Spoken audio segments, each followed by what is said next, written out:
Hey everyone, welcome back to Redbanditracing. In this video, we have the 1-year review on the Traxxas Rustler 4x4 VXL. And if you're looking for your first RC car, this is a great choice, but be sure to watch this entire video because there's a lot of information that we got to give you and all the things that we did to it to get it to where it is.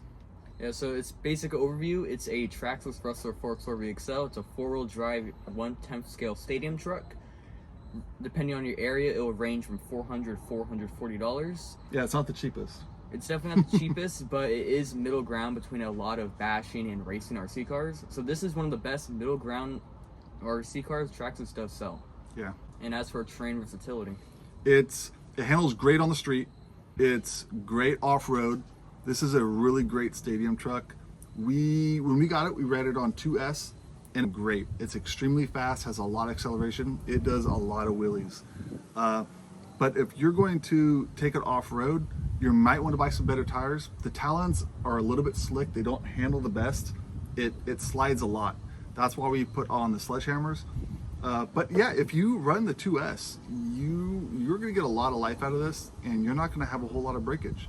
But when you start venturing into that 3S and adding more power, that's when it starts to have problems. And I mean, axles galore. I mean, we can go over some of the upgrades, but when we started running 3S and we started taking it to the track, which it did run great on the track, but like I said, the Talons aren't the best tires.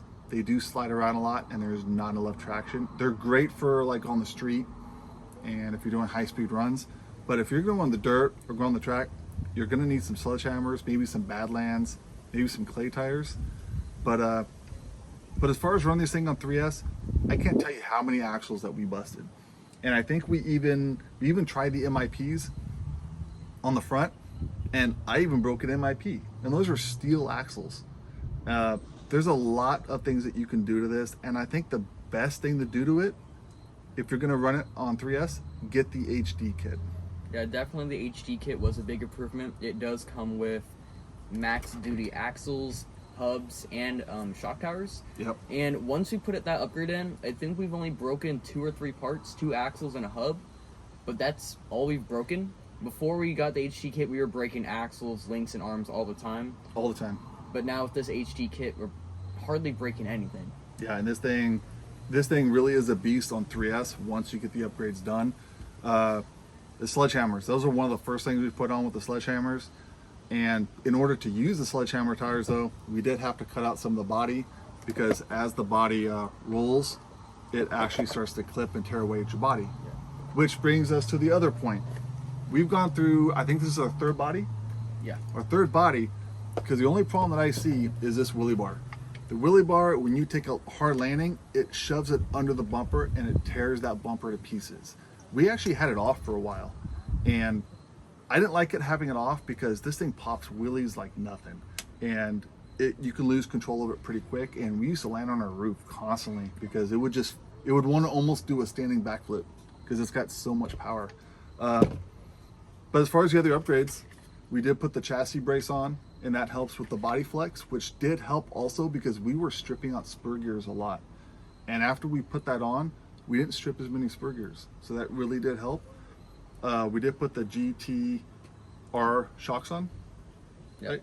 And that's it. Besides the HD kit, we haven't even cracked a chassis. Actually, I do have a cracked chassis. you do have a cracked chassis. He cracked it right below the battery. We have not broken anything else on the chassis. We haven't broken the front bumper or the back piece. We did upgrade the front and rear arms with RPM, and once we replaced those with RPM, we didn't have any issues. We did have a couple of screws pull out of the shock, and that was it. Yeah. These RPMs are the original ones that we put in, which was probably a couple months after we got it.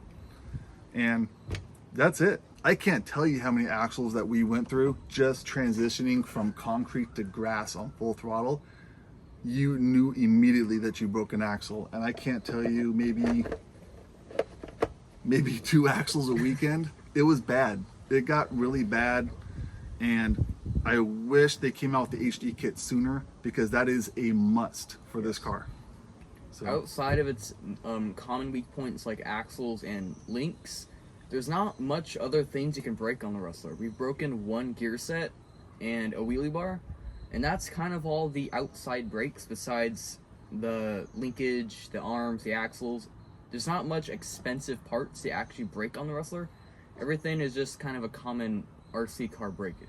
Even on the tire, you actually did a donut and got the foam out of one of the tires during a review, but that's the only sledgehammer we destroyed. I mean, the sledgehammers on these cars handle really well, and they stayed glued. They haven't come unglued a whole lot. Yeah. So this is one of my favorite RC cars. This thing is a demon. This thing is a demon. You can do so much with this car, and it's so fast. I honestly sometimes like running this more than the Max, and it's just because of its speed. And I can flip this thing on its roof, hit the gas real hard, and it'll literally pick itself back up. I mean, it's extremely fast. I do like the Rustler. I'm not going to say I like it as much as the Max, but there is a lot you can do with the Rustler. You can take it on track with better tires. You can even do some good speed runs. Sorry for the wind. Yeah, a lot of wind.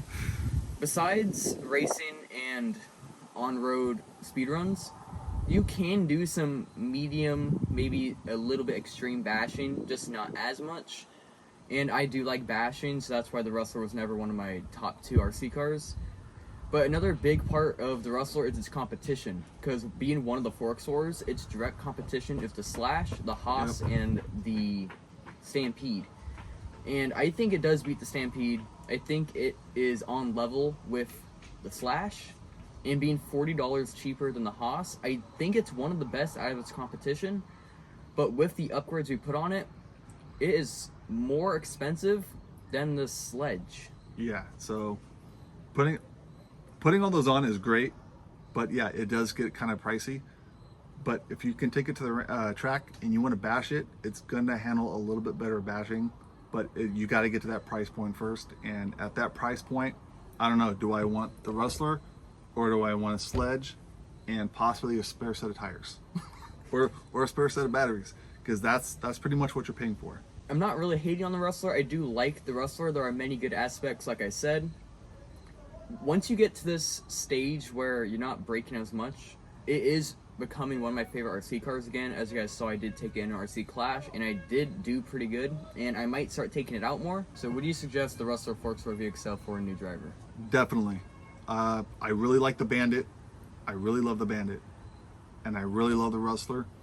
I mean, you're talking 2-wheel drive to 4-wheel drive, but this has so much potential, and you can take it anywhere you want and be fast. You can use the talons, go on the street, or you can go off-road, put some sledgehammers, and do some backflips. You can take it to the ramp.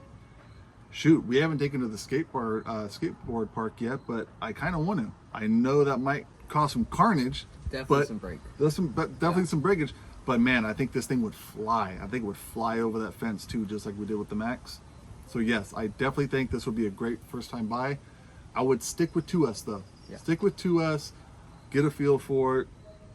And once you feel comfortable going up to 3S, go to 3S, but I highly recommend the HD kit. I wish we would have known about that HD kit a long time ago. That would have been the best option for this car because it would eliminate a lot of the problems that we were having. All right, so that's it. If you guys like this video, make sure to like and subscribe. And if there's anything you guys want to see the Rustler do, anything we should upgrade it with and test, let us know in the comments and we'll see what we can do. There are definite videos coming out with the Rustler 4x4 VXL, including a lot more videos of other RC cars as well. So if you guys like this video, like and subscribe, and we'll see you guys next time. Later.